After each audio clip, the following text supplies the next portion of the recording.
So బీదలను కరుణించేవాడు, యెహోవాకు అప్పిచ్చాడు. చాలా మందికి ఒక అపోహ ఉంటది. నేను కష్టపడి పని చేసుకుంటాను కదా, నేను నా పిల్లలు తింటే సరిపోతది. ఆ బీద వాళ్ళ గురించి నేనెందుకు ఆలోచించాలి? ఆ బీద వాళ్ళ గురించి నేనెందుకు పట్టించుకోవాలి?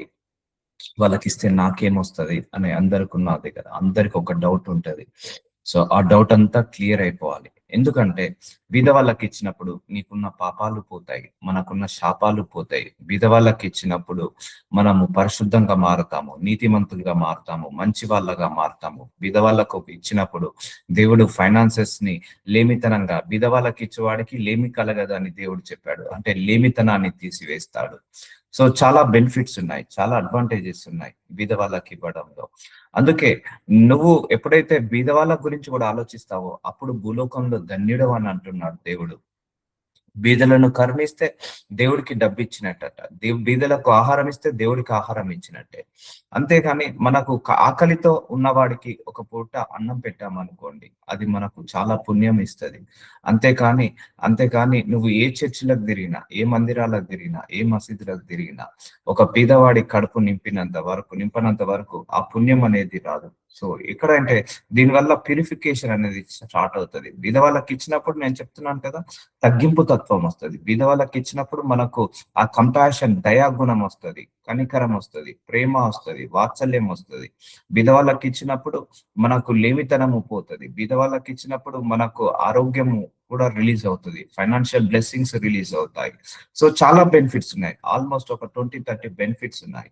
సో అందుకే దేవుడు పర్టికులర్ గా ఈ టాపిక్ మీద కవర్ చేస్తున్నాడు. సో చూద్దాం, నేర్చుకుందాం వాక్యంలో ఏం చెప్తున్నాడు దేవుడు. సో లూకా సువార్త 14 అధ్యాయం 12 వచనం.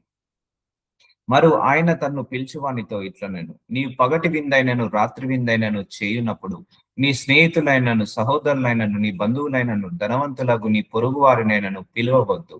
సో ఇక్కడ యేసు ప్రభు వారు ఒక ఉద్దేశం ఉంది. సో ఒకవేళ నువ్వు ఇంట్లో పార్టీ, చాలా మందికి 10 మందికి భోజనాలు పెడితే బాగుంటుంది అని బర్త్డే పిలుచుకొని ఒక 100 మందికి ఉన్నోళ్లకు భోజనాలు పెడతారు. సో అది లెక్కకు రాదండి, గుర్తు పెట్టుకోండి. ఎప్పుడైనా కూడా సో బ్రదర్ చెప్పాడు 10 మందికి భోజనం పెట్టాలి, ఒక 50 మందికి భోజనాలు పెట్టాలి అంటే అది పుణ్యం వస్తుందని అంటారు.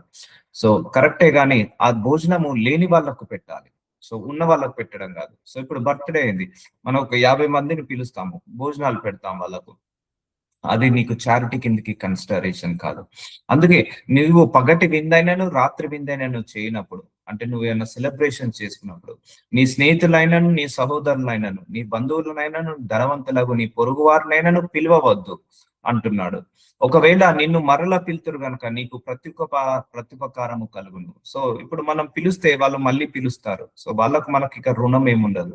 సో ఇక్కడ దేవుడి యొక్క ఇంటెన్షన్ ఏంటంటే, నేను కూడా యూజువల్ గా నా బర్త్డే అందరితో సెలబ్రేట్ చేయడం కంటే బర్త్డే సందర్భంగా అనాథ పిల్లలకు కొంచెం ఆ భోజనాలు పెట్టడం, లేకపోతే బర్త్డే సందర్భంగా వృద్ధాశ్రమాలకు పెట్టడం, అలాంటి అలవాటు చేసుకోండి ఎప్పుడైనా కూడా. సో చేసుకోండి, ఫ్రెండ్స్ ని పిలుచుకోండి, కొలీగ్స్ ని పిలుచుకోండి, మీకు చేయాలనుకుంటే చేసుకోండి. దానికంటే ముందు మీ బర్త్డే, ఒక బర్త్డే ఇయర్లీ వన్స్ మీ బర్త్డే మాత్రము పేదవాళ్ళతో గడుపుకోండి. అంటే ఫుడ్ డిస్ట్రిబ్యూట్ చేయండి, మీ బర్త్డే రోజన్నా అట్లీస్ట్ ఫుడ్ డిస్ట్రిబ్యూట్ చేయండి. అందుకే నీవు పగటి విందైనను రాత్రి విందైనను నువ్వేమైనా సెలబ్రేషన్ చేసుకున్నా, ఆఫ్టర్నూన్ కానీ ఈవినింగ్ కానీ, నీ స్నేహితులనైనాను నీ సహోదరులైనను నీ బంధువులనైనాను ధనవంతులకు పొరుగువానైనాను పిలవవద్దు, వారు ఒకవేళ నిన్ను మరల పిలుతురు కనుక నీకు ప్రత్యుపకారము కలుగును. సో చూసారా అండి.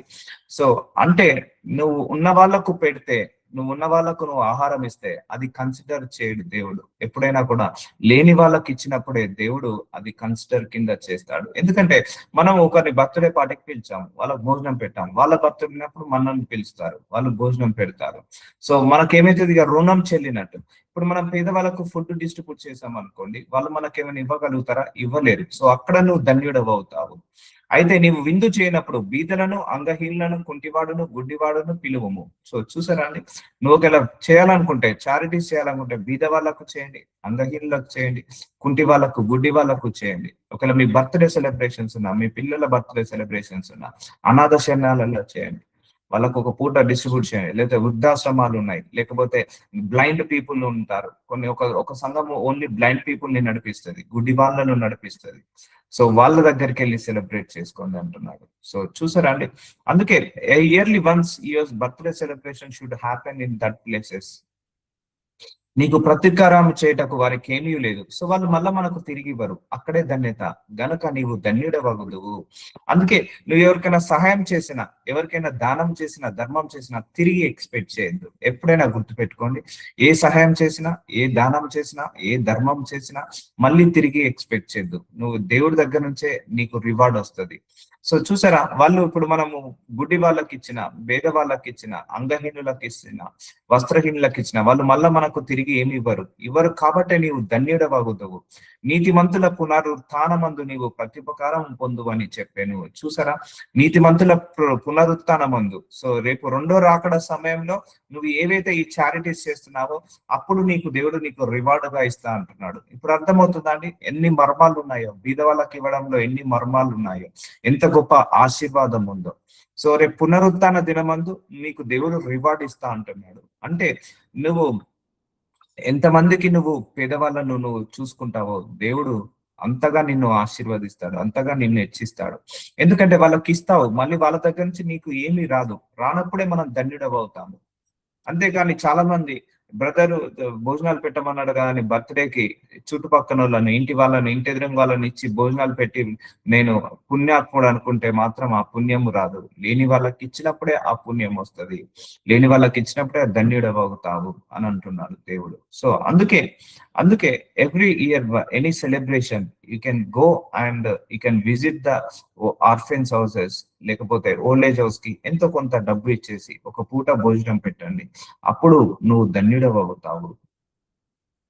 ఆయనతో లోకస్వార్త 14:15 ఆయనతో కూడా భోజ పంక్తిని కూర్చుండిన వారిలో ఒకడు ఈ మాటలు విని దేవుని రాజ్యంలో భోజనము చేయువాడు ధన్యుడని ఆయనతో చెప్పాను. సో చూసారా, నువ్వు ఇక్కడ పేదవాళ్ళకు భోజనం పెడితే నువ్వు దేవుడి రాజ్యంలో భోజనం చేస్తావట.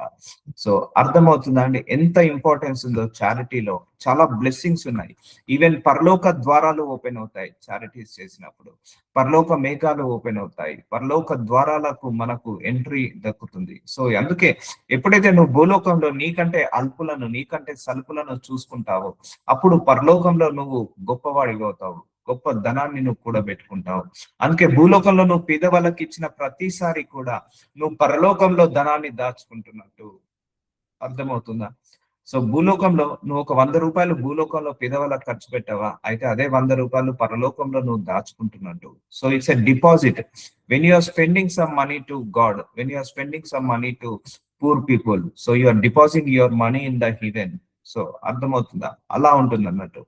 సో దేవుడు అందుకే ఇచ్చే చేతులుగా మార్చమని అడగాలి. అయ్యా నాకు ఇవ్వాలని ఆశ ఉంది, కానీ నాకు ఇవ్వగలిగే శక్తిని ఇవ్వండి, ఇవ్వగలిగే మనస్సునివ్వండి, ఇవ్వగలిగే జ్ఞానాన్ని ఇవ్వండి, ఇవ్వగలిగే ఆలోచనని ఇవ్వండి, ఇవ్వగలిగే ధనాన్ని ఇవ్వమని అడగండి. దేవుడు తప్పకుండా ఇస్తాడు. ఎందుకంటే when you're stretching your hand, ఈ హ్యాండ్ సమృద్ధి సృష్టిస్తాడు దేవుడు. ఎప్పుడైతే నువ్వు ఇవ్వడం మొదలు పెడతావో అప్పుడు దేవుడు సమృద్ధిని ఇస్తాడు. సో అందుకే పేదవాళ్ళకి ఇచ్చింది దేవుడు రుణం ఉంచుకోవడానికి తప్పకుండా రివార్డ్ ఇస్తాడు. ఎందుకంటే పేదవాళ్ళకి ఇచ్చేది అది పేదవాడికి కాదు, ధనవంతుడికి ఇస్తున్నావు. దేవుడికి ఇస్తున్నావు. సో ఇదిగో ఒకడు ఆయన యుద్ధకు వచ్చి బోధకుడా, మత్తయి సువార్త 19:16 యేసు ప్రభువారు దగ్గరికి ఒకడు వచ్చాడు. వచ్చి బోధకుడా, నిత్య జీవం పొందుటకు అంటే పరలోక రాజ్యానికి వెళ్ళడానికి నేను ఏ మంచి కార్యము చేయవలనని ఆయనని అడిగాను. సో అడుగుతున్నాడు, నేను నిత్య జీవం పొందాలి, నేను పరలోక రాజ్యానికి రావాలి అంటే ఏ మంచి కార్యము చేయాలి అని అడుగుతున్నాడు. అందుకు ఆయన, మంచి కార్యం గురించి నన్ను ఎందుకు అడుగుతున్నావు? మంచివాడు ఒక్కడే, నీవు జీవంలో ప్రవేశింపగోరిన ఎడల ఆజ్ఞలను గైకొనమని చెప్పాను. చూసారా అండి, జీవంలో ప్రవేశించాలి అంటే పరలోక రాజ్యానికి వెళ్ళాలంటే భూలోకంలో మనము శాసనాలు, ఆజ్ఞలు, కట్టడాలన్నీ కూడా నెరవేర్చుకోవాలి. అతడు ఏ ఆజ్ఞలని ఆయనను అడగగా, చూసారా ఏమేమి ఆజ్ఞలు ఉన్నాయి ప్రభువా అని అడుగుతున్నాడు. సో నేను పరలోక రాజ్యానికి వెళ్ళాలనుకుంటున్నాను, నిత్య జీవానికి వెళ్ళాలనుకుంటున్నాను, కానీ ఈ ఆజ్ఞలు ఏమేమి ఉన్నాయి నాకు ఆ చెక్ లిస్ట్ చెప్పు అన్నాడు యేసు ప్రభువారు. చూద్దాము యేసు ప్రభువారు ఏ చెక్ లిస్ట్ ఇచ్చాడో. యేసు నరహత్య చేయవద్దు. చూసారండి, నరహత్య చేసేవాళ్ళు, నరహంతకులు, క్రిమినల్స్, మోసగాళ్ళు పరలోక రాజ్యానికి వెళ్ళారు. వ్యభిచరింపద్దు. భార్య ఉండగా, భర్త ఉండగా పరాయి స్త్రీతో, పరాయి పురుషుతో వివాహం కాకముందుకు, వివాహం అయిన తర్వాత చేసేదంతా కూడా వ్యభిచారం. భార్యను చేసిన, భర్తను చేసిన వాళ్ళు పరలోకానికి వెళ్ళారు, నరకానికి వెళ్తారు. దొంగిలింపవద్దు. సో నువ్వెప్పుడు కూడా ఒక రూపాయి కూడా దొంగలించొద్దు. సో దేవుని దృష్టికి రూపాయి దొంగలించినా, ₹1,00,00,000 దొంగలించినా దొంగే. సో అందుకే ఎవరిది ఏమి ఆశించొద్దు. అబద్ధ సాక్ష్యం పలకొద్దు. సో ఎటువైపు రైట్ ఉంటే అటే వైపు మనం నిలబడాలి. తప్పు చేస్తే నీ తల్లైనా, నీ తండ్రైనా, నీ అన్నదమ్ములైనా, నీ అక్క చెల్లెలైనా తప్పు చేస్తే తప్పు అని ఖండించాలి. నీ పిల్లలైనా తప్పు చేస్తే తప్పు అని ఖండించాలి. కాబట్టి నీ పిల్లలు కాబట్టి ఒక లెక్క, తల్లిదండ్రులు కాబట్టి ఒక లెక్క, అత్తమామలు కాబట్టి ఒక లెక్క ఉండకూడదు. అందరినీ సమానంగా చూడాలి. అబద్ధ సాక్ష్యము పలకవద్దు. తల్లిదండ్రులను సన్మానింపాలి. సో తల్లిదండ్రులను తిట్టద్దు, సన్మానించాలి. నిన్ను వలె నీ పొరుగు అని ప్రేమింపవలన నీవు అని చెప్పాను. చూసారా అండి, ఇవన్నీ ఆజ్ఞలు పాటిస్తే నిత్య జీవానికి పోతా అని ఎవరు చెప్తున్నారు? యేసయ్య చెప్తున్నాడు. నువ్వు దేవుని నమ్ముకున్నావు, నువ్వు అందరినీ ద్వేషిస్తున్నావు, అయితే పరలోక రాజ్యానికి వెళ్ళినట్టే కదా. సో నిన్ను వలె నీ పొరుగు అని ప్రేమింపవలను అనుననియే అని చెప్పాను. సో అందుకు ఆ యవనుడు ఇవన్నీ అనుసరించే ఉన్నాను. సో చూసారా, యవనుడు అంటున్నాడు, నేను ఇవన్నీ అనుసరిస్తున్నాను. నేను తల్లిదండ్రులను సన్మానిస్తున్నాను, నా వల్లే నా పొరుగు వారిని ప్రేమిస్తున్నాను, అలాగే నేను నరహత్య చేయట్లేదు, వ్యభిచరింపలేదు, అబద్ధ సాక్ష్యాలు చెప్పట్లేదు, ఎవరిని మోసం, ఎవరిని అన్యాయం చేయట్లేదు. సో ఇకను నాకు కొదువ ఏమని ఆయనను అడిగాను. నేను ఇవన్నీ చేస్తున్నాను కదా, ఇంకా ఏమి తక్కువగా ఉంది? నేను మీరు చెప్పిన అన్ని కూడా చేస్తున్నాను, ఇంకేం తక్కువగా ఉందని అడిగినప్పుడు అందుకు యేసు, నీవు పరిపూర్ణం అవుటకు కోరిన ఎడల, ఒకవేళ నువ్వు ఇంకా 100% పర్ఫెక్ట్ కావాలనుకుంటే, నువ్వు పరిపూర్ణుడు కావాలని కోరుకుంటే, పోయి నీ ఆస్తిని అమ్మి బీదలకి నువ్వు. చూసారా అండి, సో ఇవన్నీ చేసేది ఒక ఎత్తు అయితే చారిటీ చేసేది ఒక ఎత్తు. సో నువ్వు ఇంకా పరిపూర్ణుడు కావాలనుకుంటున్నావు. సో నీ లోపల ఇంకొక లోపం ఉంది. నువ్వు అన్ని చేస్తున్నావు. 100లో 99 కమెంట్మెంట్స్ కంప్లీట్ చేసావు. 1000లో 999 కమెంట్మెంట్స్ కంప్లీట్ చేసావు. కానీ ఒక్క కమెంట్మెంట్ నువ్వు కంప్లీట్ చేయమంటున్నాడు. ఏంటిది? నీ ఆస్తిని అమ్మి బీదలకిమ్ము. చూసారా అండి, యేసు ప్రభు వారు బీద వాళ్ళ గురించి ఎంతగా ఆలోచిస్తారు, ఎంతగా ఆయన్ని పట్టించుకుంటాడో, ఎంతగా ఆయన ఇంపార్టెన్స్ ఇస్తాడో. So this is the importance God given. So నువ్వు అన్ని చేస్తున్నావు, ఇది కూడా చేస్తే నువ్వు అప్పుడే పరిపూర్ణుడు అవుతావు. అప్పుడు పరలోకమందు నీకు ధనము కలుగును. చూసారా, భూలోకంలో నీకున్న ధనాన్ని కొంత పేదలకు హెచ్చిస్తే అది పరలోకంలో నువ్వు ధనవంతుడు అవుతావు. పరలోకంలో నువ్వు దేవుడికి పరలోకంలో నువ్వు ధనాన్ని కూడా పెట్టుకుని అవుతావు. అందుకే when you are spending money to poor people on the earth, you are depositing that money in the heaven. అర్థమవుతుందా? మీరు పూర్ పీపుల్లకు ఏదైతే మనీ ఖర్చు పెడుతున్నారో భూలోకంలో, అది పరలోకంలోనట ధనంగా పరలోకంలో మీరు డిపాజిట్ చేస్తున్నట్టు. సో అందుకే అర్థమవుతుందా? సో అందుకే వాళ్ళకిస్తే నేనేమొస్తుంది? నేనే లేక తింటున్నాను, నాకే ప్రాబ్లం ఉన్నది, నేనే చేయగలుగుతాను. Don't be selfish. దేవునికి ఎంతో కొంత ఆశీర్వాదం ఇచ్చాడు. ఆ ఎంతో కొంత ఆశీర్వాదంలో ఖర్చు పెడితే నీకే బెనిఫిట్. ఇటు దేవుడికి బెనిఫిట్ కాదు, నాకు బెనిఫిట్ కాదు, మీకే బెనిఫిట్. అందుకే నువ్వు అన్ని చేస్తున్నావు. కానీ ఇంకోటి ఏమి చేయమంటున్నాడు? ఆస్తి నమ్మి బీదలకి ఇమ్మంటున్నాడు. సో అప్పుడు పరలోకమందు నీకు ధనము కలుగును, నీవు వచ్చి నన్ను వెంబడించుమని అతనితో చెప్పాను. సో అర్థమవుతుందా? సో నువ్వు ఇస్తున్నా కొద్దీ ఇచ్చే గుణం మారుతుంది, నీలో సెల్ఫిష్నెస్ ఉండదు. ఇచ్చిన కొద్దీ నీ లోపల అపవిత్రత పోతుంది, అజ్ఞానము పోతుంది, చీకటి పోతుంది. ఇచ్చిన కొద్దీ నువ్వు ప్యూరిఫికేషన్ లోకి వెళ్తావు. నీ లోపల నీతి, నిజాయితీ, మంచితనము వస్తుంది. చూసారా, ఆయన అన్ని చేస్తున్నాడు, కానీ ఇది ఒక్కటి చేయమంటున్నాడు దేవుడు. నువ్వు అన్ని చేసేది ఒక ఎత్తు అయితే ఇది చేస్తే ఒక ఎత్తు అంటున్నాడు దేవుడు. సో యేసు ప్రభు వారు. సో అంత ఇంపార్టెన్స్ ఉందండి చారిటీస్ కి. అందుకే ఎప్పుడు అనుకోవద్దు వాళ్ళకి ఇస్తే నాకేమవుతుంది. ఒక డ్యూటీ లాగా పెట్టుకోండి, అది కూడా ఒక డ్యూటీ లాగా పెట్టుకోండి. నాకే షార్టేజ్ ఉన్నది, పర్లేదు, ఆ షార్టేజ్ నుంచే కొంత తీయండి. ఇప్పుడు డాక్టర్ వచ్చి ఒక 50,000 తీసుకురండి మీకు ఆపరేషన్ చేస్తా అంటే 50,000 కాదు, 5 లక్షలైనా తీసుకెళ్తాం. స్కూల్ ఫీజులు 1,00,000 కాదు, 2 లక్షలైనా కట్టగలుగుతాం. కానీ బీద వాళ్ళకు ఒక 500 పెట్టాలంటే మనకు మనసు రాదు. ఆ మనసు వచ్చినప్పుడే దేవుడు నీ ఫైనాన్షియల్ బ్లెస్సింగ్స్ ని రిలీజ్ చేస్తాడు. So financial grace, financial blessing అలా కాకుండా మోక్షము దొరకాలి అంటే, నిత్య జీవంలో మనకు వారసత్వం రావాలి, నిత్య జీవానికి మనం వెళ్ళాలి. రేపు పునరుత్థాన దినమున మనం ఎత్తబడే గుంపులో ఉండాలంటే నువ్వు భూలోకంలో చారిటీస్ చేయాల్సిందే. నీ చేతికి నీ చేతనైనంతనే చెయ్యి. దేవుడు ఇంత అంత అని అన్నాడు. నీకు ఒకరికే భోజనం పెట్టే శక్తి ఉందా? ఒక్కరికైనా పెట్టండి.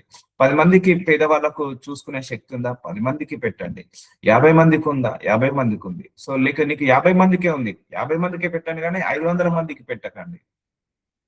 సో అలా అప్పులు చేసి పెట్టుకోకండి. ఉన్న దాంట్లోనే నీకు ఉన్న కొలది చేసుకో, ఉన్నంతలో చేసుకో. సో దేవుడు నువ్వు ఎంతైతే చేస్తావో ఒకరికి ఇచ్చే శక్తి నుంచి ఐదుగురు ఇచ్చే శక్తి 10 మందిని ఇస్తాడు. సో అందుకే నువ్వు భూలోకంలో బీద వాళ్ళకు నువ్వు ఏది చేసినా కూడా పరలోకంలో నువ్వు ధనాన్ని కూడా పెట్టుకుంటున్నావు అని మాత్రం మర్చిపోద్దు. సో నీవు నన్ను వెంబడించమని అతనితో చెప్పాను. ఎవరైతే చారిటీస్ చేస్తారో వాళ్ళందరూ యేసయ్యను వెంబడించిన వాళ్ళే. ఎవరైతే చారిటీస్ చేస్తారో, పేదవాళ్లకు ఎంతో కొంత ఖర్చు పెడతారో, సమయాన్ని, ఎనర్జీని, అలాగే డబ్బుని ఖర్చు పెడతారో, అది దేవుడి కోసం ఖర్చు పెట్టినట్టే. సో అయితే ఆ యవనుడు మిగిలి ఆస్తి గలవాడు గనక ఆ మాట విని వ్యసనపడుచు వెళ్ళిపోయాను. సో అతను యవ్వనస్తుడు, బాగా సంపాదించుకున్నాడు. అందుకే ఆస్తి ఉన్నోడికి ఇచ్చే గుణం ఉండదు. సో ఉన్నోడికేమో ఇచ్చే గుణం ఉండదు, లేనోడికేమో ఇచ్చే గుణం ఉంటది. కొంతమందికి ఏమో ఇవ్వాలనే ఆశ ఉంటది, కానీ వాళ్ళ దగ్గర డబ్బులు ఉండవు. కొంతమందికి డబ్బులు ఉంటాయి, కానీ ఇవ్వాలన్న ఆశ ఉండదు, ఇచ్చే మనస్సు ఉండదు. సో కొంతమందికి రెండు ఉంటాయి, ఇటు డబ్బులు ఉంటాయి, ఇచ్చే మనసు ఉంటుంది. కొంతమందికి రెండు ఉండవు, ఇటు డబ్బులు ఉండవు, ఇచ్చే మనసు ఉండదు. సో ఎప్పుడైతే నీకు ఇచ్చే మనసు ఉంటుందో అప్పుడే దేవుడు నీకు కూడా ఇచ్చేసి నీ ద్వారా ఆ ఇవ్వడానికి దేవుడు సహాయం చేస్తాడు. అందుకే you need to ask lord, నాకు పరలోకంలో ధనము పెరగాలి అంటే భూలోకంలో నేను చారిటీస్ చేయమన్నావు, నాకు ఇవ్వండి ప్రభువా, నాకు సహాయాన్ని పంపించండి, ఎంతో కొంత సహాయాన్ని పంపించండి, నా ద్వారా కూడా చారిటీస్ చేయించుకోండి అలా అడగాలి. నా ద్వారా కూడా choose me for charity. So దేవుడు ఆజ్ఞ ఉంటే నేను చూస్ చేసుకోగలుగుతాడండి. అందుకే ఈ చారిటీస్ కూడా ఎవరు పడితే వాళ్ళు చేయలేరు. సో దేవుడే చూస్ చేసుకోవాలి. Lord choose me for this charity. అందుకే God with us global ministry వాక్యము ఎంత స్ట్రిక్ట్ గా ఉంటుందో అలాగే ప్రేయర్ ఎలా స్ట్రిక్ట్ ఉంటుందో, ప్రేయర్ మీటింగ్ అలాగే చారిటీ కూడా స్ట్రిక్ట్ గా నడుస్తుంది. చారిటీ కూడా ఎక్కడ కూడా లోడ్ చేసేది ఉండదు. సో ఎందుకంటే this is the ministry. A ministry అయితే చారిటీస్ ఎక్కువ చేస్తుందో ఆ మినిస్ట్రీ గొప్పగా బ్లెస్సింగ్ అవుతుంది. సో ఆస్తి గలవాడు గనక ఆ మాట విని వ్యసనపడుచు వెళ్ళిపోయాను. సో ఆయనకి ఇష్టం లేదు బీదలకు అమ్మి ఇవ్వడం. ఎందుకంటే నేనే కష్టపడి పని చేసుకున్నా కదా, వాళ్ళకి ఇస్తే ఏమొస్తుంది, నేను నా పిల్లలు ఏం తినాలి, నేను కూడా పెట్టుకోవాలి కదా. ఒకటే గుర్తుపెట్టుకోండి, నువ్వెంత సంపాదించినా ఈ లోకాన్ని విడిచి వెళ్లే ముందు మనందరికి తెలిసిన సత్యమే, ఒక్క రూపాయి పుల్ల కూడా తీసుకెళ్ళలేము. నువ్వు ఏదైతే చారిటీస్ చేస్తావో, ఏదైతే ధర్మ కార్యాలు చేస్తావో, ఏదైతే నీతి కార్యాలు చేస్తావో అవే నీ వెనకాల మూటలాగా వస్తాయి, అవే నీ వెనకాల పట్టుకొని వస్తాయి. మనం వెంబడి వచ్చేదే మన మంచితనం. సో నువ్వు నిత్య జీవానికి వారసులు కావాలి, నువ్వు పరలోక రాజ్యానికి వెళ్ళాలంటే నువ్వు సంపాదించే సంపాదనలో కొంత భాగము పేదవాళ్ళకి ఇవ్వాలి, కొంత భాగము దేవుడికి ఇవ్వాలి. ఈ రెండు మాత్రం ఎప్పుడూ నెగ్లెక్ట్ చేయకండి. దేవుడికి ఇవ్వాల్సింది దేవుడికి ఇవ్వండి, పేదవాళ్ళకి ఇవ్వాల్సింది పేదవాళ్ళకండి. ఇంకేమన్నా ఉంటే ఖర్చులు తగ్గించుకోండి. నాకు కూడా I don't want celebrate my birthday. ఆ బర్త్డే సెలబ్రేట్ చేస్తే 10,000 అవుతాయి కదా, అదే 10,000 తీసుకొని వెళ్ళి నేను ఒక వృద్ధాశ్రమాలకు, ఒక అనాథ పిల్లలకు ఒక పూట భోజనం పెట్టామనుకో, ఒక 200 300, అది నాకు ఇష్టం. అలా చేయడం నాకు ఇష్టం అనిపిస్తుంది. సో ఎందుకంటే మన పేరు మీద ఒక పూట భోజనం 200 మందికి కడుపు నింపాము అంటే, వాళ్ళు తిని తృప్తి పొందారంటే అది చాలా ఆశీర్వాదం అండి. అందుకే లేని వాళ్ళకు ఆహారం పెట్టడం చాలా ఆశీర్వాదం, లేని వాళ్ళకు వస్త్రాలు ఇవ్వడం చాలా ఆశీర్వాదం, లేని వాళ్ళకు మనము ఎంతో కొంత సహాయం చేయడము అది గొప్ప ధన్యత. నువ్వు ఉన్నోని పిలిచి 10 లక్షలు ఖర్చు పెట్టి నువ్వు బర్త్డే చేసుకో, అది నీకు బ్లెస్సింగ్ కాదు. 10 లక్షలు ఖర్చు పెట్టి నువ్వు మ్యారేజ్ ఫంక్షన్స్ చేసుకో, లేకపోతే ఏదైనా ఫంక్షన్స్ చేసుకోండి, కానీ అది బ్లెస్సింగ్ కాదు. ఇది బ్లెస్సింగ్, నిజమైన బ్లెస్సింగ్. అలానే ఇది చేసుకోవద్దు అనట్లేదు, ఇది చేసుకోండి, దాంతో పాటు అది కూడా చేయండి. సో మిగులు ఆస్తి గలవాడు గనక ఆ మాట విని వ్యసనపడుచు వెళ్ళిపోయాను. యేసు తన శిష్యులను చూచి, ధనవంతుడు పరలోక రాజ్యంలో ప్రవేశించుట దుర్లభమని మీతో నిశ్చయంగా చెప్పాను. నీ దగ్గర ధనం ఉండాలి, కానీ ఆ ధనం మీద మోజు కానీ ఆ ధనం మీద ఆశ కానీ ఉండదు. ఇప్పుడు ధనం ఉన్నది ఎట్లా ఉండాలంటే, నీ ధనము 10 మందికి ఉపయోగపడేలాగా, నీ ధనం వల్ల 10 మంది తిని తృప్తి పొందేలాగా, నీ ధనం వల్ల నువ్వు కాకుండా నీ పిల్లలు కాకుండా ఇంకా ఇంకా అనేక మందికి ఆశీర్వాదకరంగా మారాలి. కానీ నీకు నువ్వే సెల్ఫిష్ గా ఉండకూడదు. సంపాదించుకో, మిగిలించుకో, కొంత భాగమే పేదవాళ్ళకి ఖర్చు పెట్టు, అదే నీకు ఆశీర్వాదంగా మారుస్తుంది, అదే నిన్ను పరలోక రాజ్యానికి వారసుడిగా చేస్తుంది. చూసారా అండి, ఇప్పుడు నేను వాక్యాలు ఎంత పెద్ద దైవజనులైనా కూడా వాక్యాలు ఎంతన్నా చెప్పని, కానీ చారిటీస్ చేయలేదు అనుకోండి, అది నిజమైన సేవ కిందికి రాదు. సో ఏ పెద్ద సంఘమైనా కూడా చారిటీస్ చేయాలి ఎప్పుడైనా కూడా. అప్పుడే నిజమైన సంఘము. సో ఎందుకంటే మీతో నిశ్చయంగా చెప్పుచున్నాను. ఇది కాక ధనవంతుడు పరలోక రాజ్యంలో ప్రవేశించుట కంటే సూది బొజ్జములో ఉంటే దూరుట సులభం అని మీతో చెప్పుచున్నాను. సూది బెజ్జము ఒంటె దూరుట అంటే ఇది ఒక ప్లేస్ అండి. నిడిల్ ఆఫ్ ఐ అని ఉంటుంది. So needle I of needle అని ఉంటుంది ఒక ప్లేస్. ఆ ప్లేస్ లో ఇజ్రాయెల్ లో ఒక ప్లేస్. ఆ చిన్నగా ఉంటది ప్లేస్. అందులోకి ఒంటె పోవడం కష్టము. సో అందులో నుంచి ఒంటైనా పోగలుగుతుంది కానీ ధనవంతుడు పరలోక రాజ్యంలో ప్రవేశించాడు. ఎందుకంటే ధనవంతుడికి వాడి మనసంతా ధనం మీదనే ఉంటది. సో అలా మనసు ఎప్పుడు కూడా ధనం మీద పెట్టుకోవద్దండి. ధనం మీద పిచ్చి ప్రేమ పెంచుకుంటారు చాలా మంది. ధనం మీద పిచ్చి ప్రేమ పెంచుకుంటారు. సో నీ ధనాన్ని పరలోక రాజ్యం కోసం ఖర్చు పెట్టు. అందుకే if you are investing money for poor people, so you are investing money in the heaven. So if you are spending money for poor people, నువ్వు ఇక్కడ మందిరాలు కట్టించావా, నువ్వు పరలోకంలో నువ్వు ధనాన్ని దాచుకున్నట్టే. నువ్వు దైవజనులకు కానుకలిస్తున్నావా, పరలోకంలో ఏంటిది ధనాన్ని దాచుకున్నట్టే. నువ్వు మందిర నిర్మాణాలకు దైవజనులకు దశమ భాగాలు కానుకలు విత్తనాలు విత్తుతున్నావా, అవన్నీ పరలోక రాజ్యంలో నువ్వు ధనాన్ని కూడా పెట్టుకున్నట్టే. నువ్వు ఇక్కడ భూలోకంలో చారిటీస్ చేస్తున్నావా, పరలోకంలో నువ్వు ధనాన్ని కూడా పెట్టుకున్నట్టే. సో చూసారా, అంటే పరలోక ద్వారాలు ఓపెన్ అవుతున్నాయా లేదా? నీ చారిటీస్ వల్ల నువ్వు ఎక్కడికి వెళ్తున్నావు? పరలోక రాజ్యానికి వెళ్తున్నావు. సో చారిటీస్ వల్ల పరలోక రాజ్యానికి వెళ్తున్నావు. అందుకే ఎప్పుడు నెగ్లెక్ట్ చేయకండి.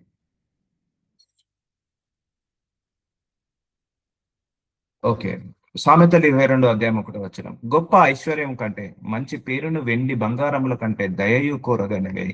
సో నీ దగ్గర ధనవంతుడు ఐశ్వర్యవంతుడు కానీ నీకు మంచి పేరు ఎప్పుడు వస్తుంది? ఆ ధనాన్ని ఆ ఐశ్వర్యాన్ని పేదవాళ్లకు చారిటీ చేసినప్పుడే, పేదవాళ్లకు పంచినప్పుడే నీకు మంచి పేరు వస్తుంది. అంటే ధనము కంటే ఐశ్వర్యం కంటే భూలోకంలో మంచి పేరు గొప్పది. ఎందుకంటే ధనము ఐశ్వర్యము వెండి బంగారము సో ఇవి మనతోటి రావు.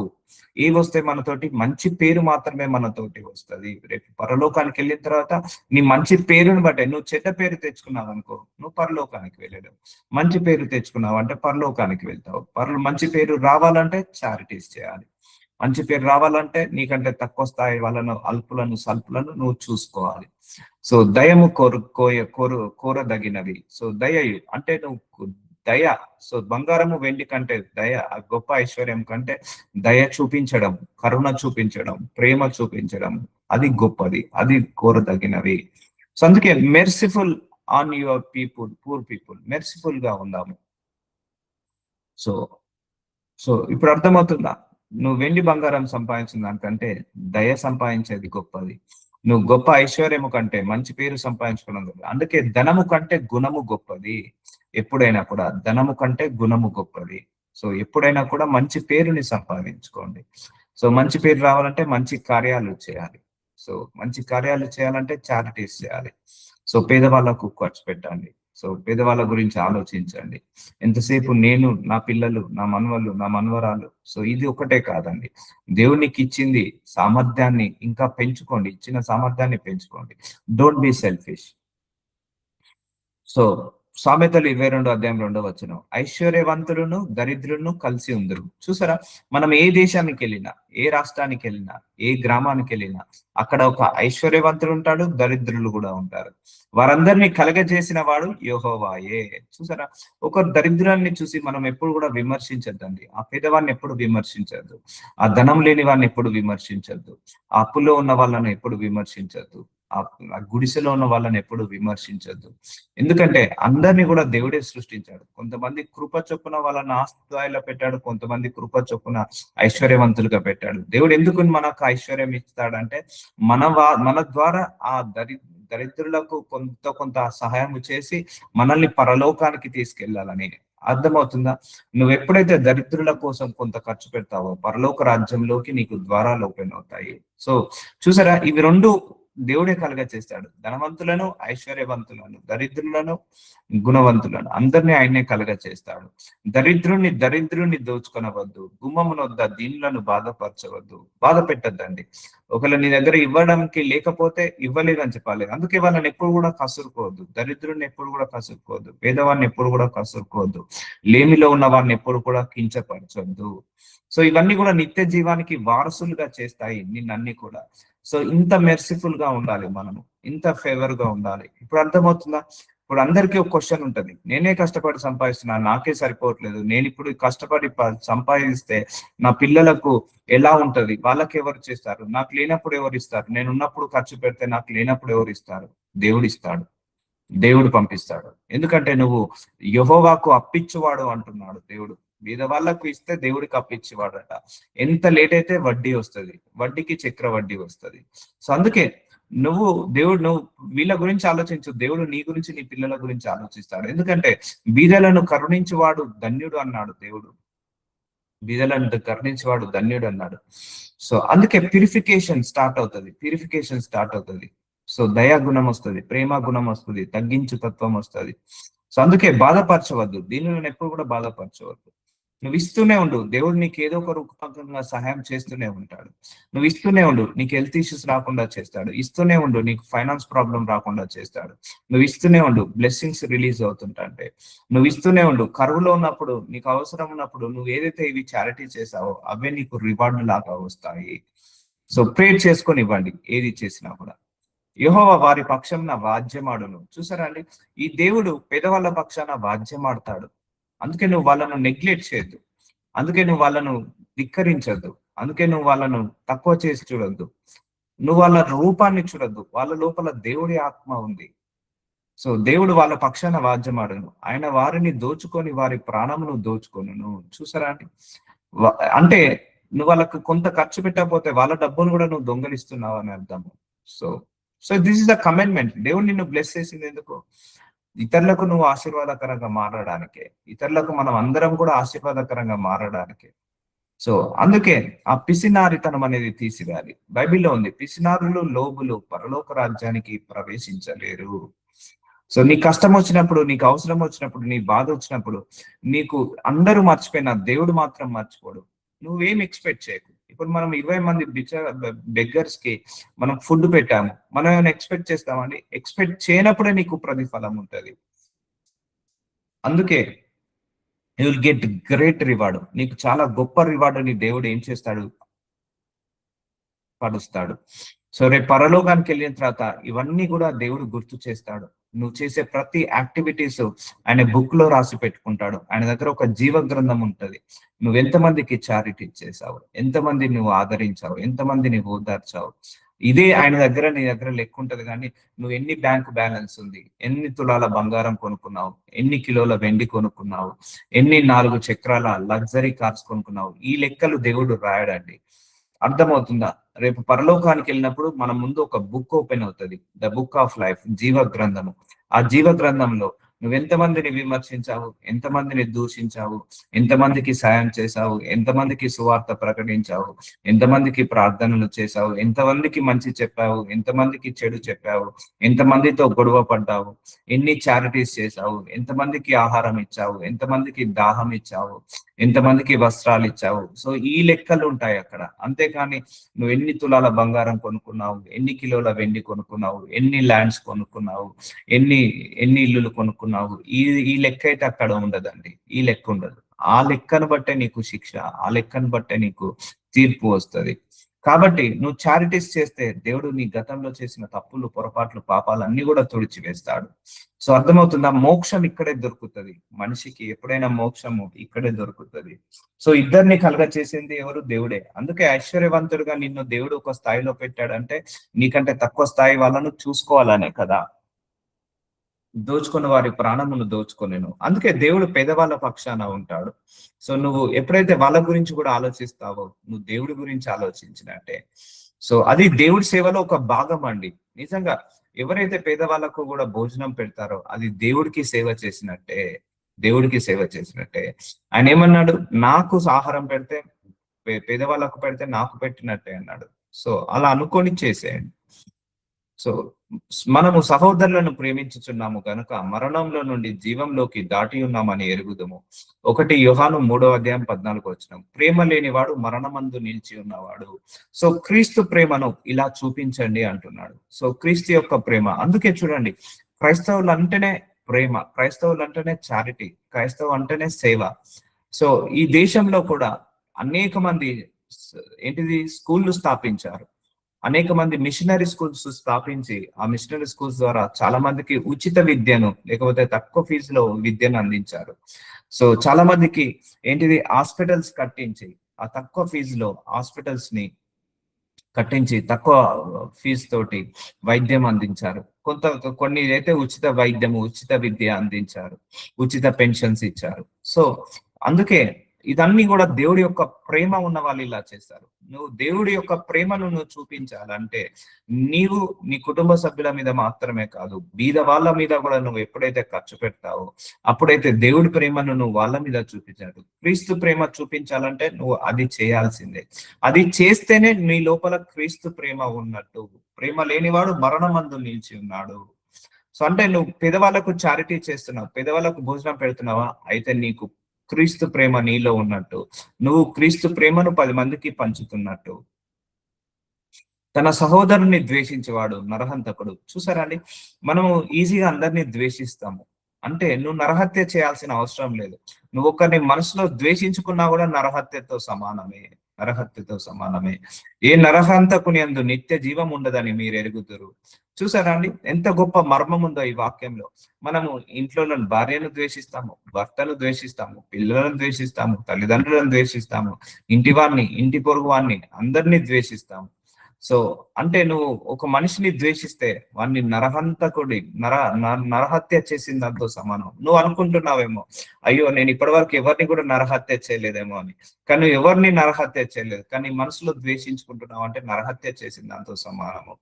ఏ నరహంతకుని అందు నిత్య జీవం ఉండదని మీరు ఎరుగుదురు. అంతే, అర్థమవుతుందా? నువ్వు అందరినీ ద్వేషిస్తే నీ లోపల నిత్య జీవం ఉండదు. నువ్వు అందరినీ ప్రేమించినప్పుడే నిత్య జీవానికి వారసులు అవుతావు. అందుకే నువ్వు ఎప్పుడైతే ఈ చారిటీస్ చేస్తుంటావో నీ లోపల ఆ హేట్రెడ్ పోతుంది, ద్వేషం అనేది పోతుంది. Trust me. So these all are words are very very important. నీ లోపల కంపాషన్ పెరుగుతుంది, లవ్ పెరుగుతుంది, కైండ్నెస్ పెరుగుతుంది, గుడ్నెస్ పెరుగుతుంది, ఫర్గివ్నెస్ పెరుగుతుంది, మెర్సిఫుల్నెస్ పెరుగుతుంది. ఈ క్వాలిటీస్ అన్ని వచ్చేది నువ్వు చారిటీస్ చేసినప్పుడే. ఎందుకంటే లైవ్ ఎగ్జాంపుల్ నేనే, నా సేవ స్టార్ట్ అయిందే ఈ చారిటీస్ తోటి. అప్పటి నుంచి దేవుడు ఇలా మారుస్తున్నాడు, గుణాన్ని మారుస్తున్నాడు, ఇచ్చిన కొలది గుణాన్ని మారుస్తున్నాడు.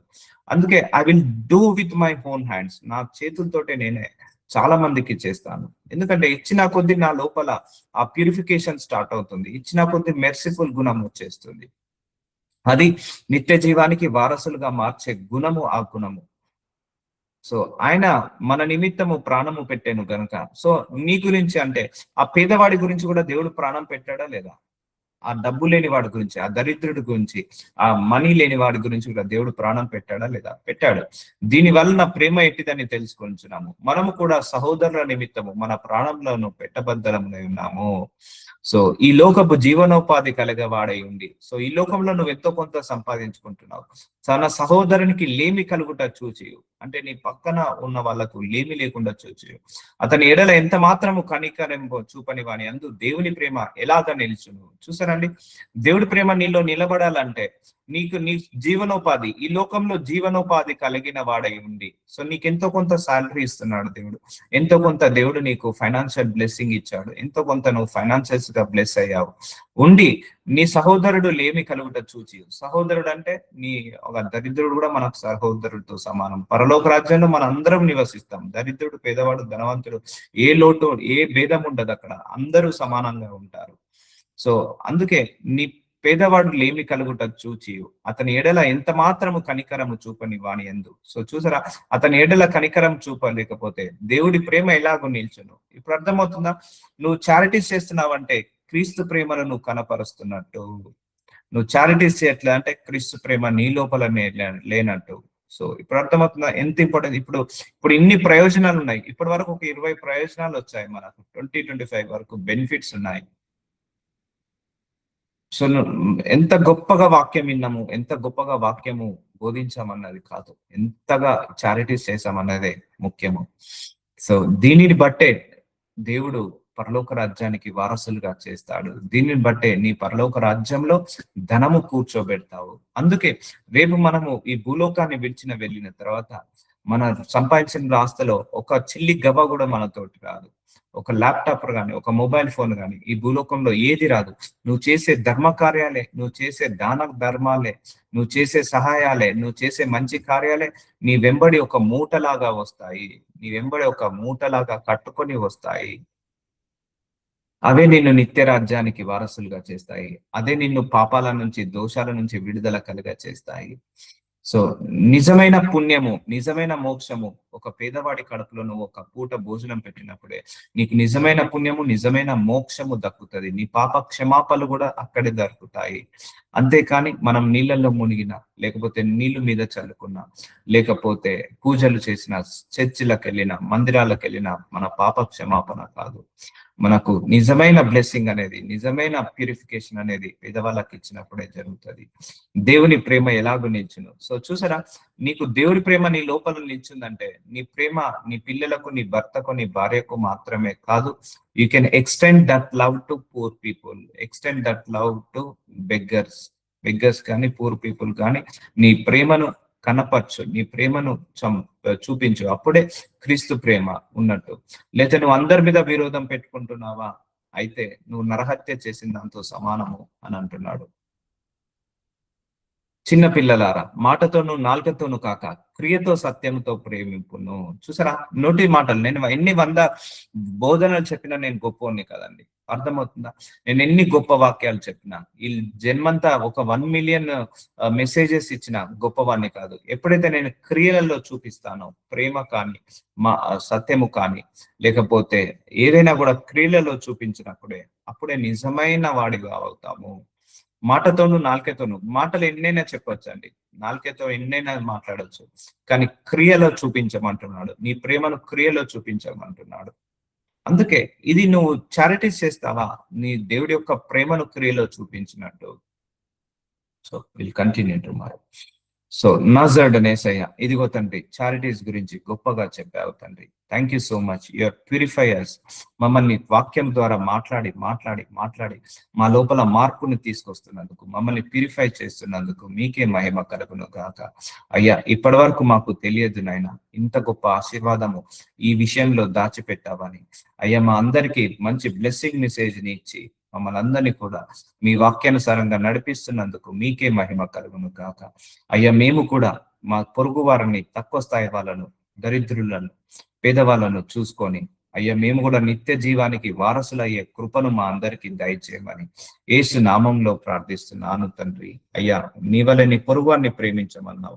ఎప్పుడైతే లేని వాళ్లకు నువ్వు ఇస్తావో అప్పుడే నీ ప్రేమ కనపరచన్నావు. అయ్యా, మేమందరికీ కూడా మీ ప్రేమ కనపరిచే కృపను దయచేయమని యేసు నామంలో ప్రార్థిస్తున్నాను.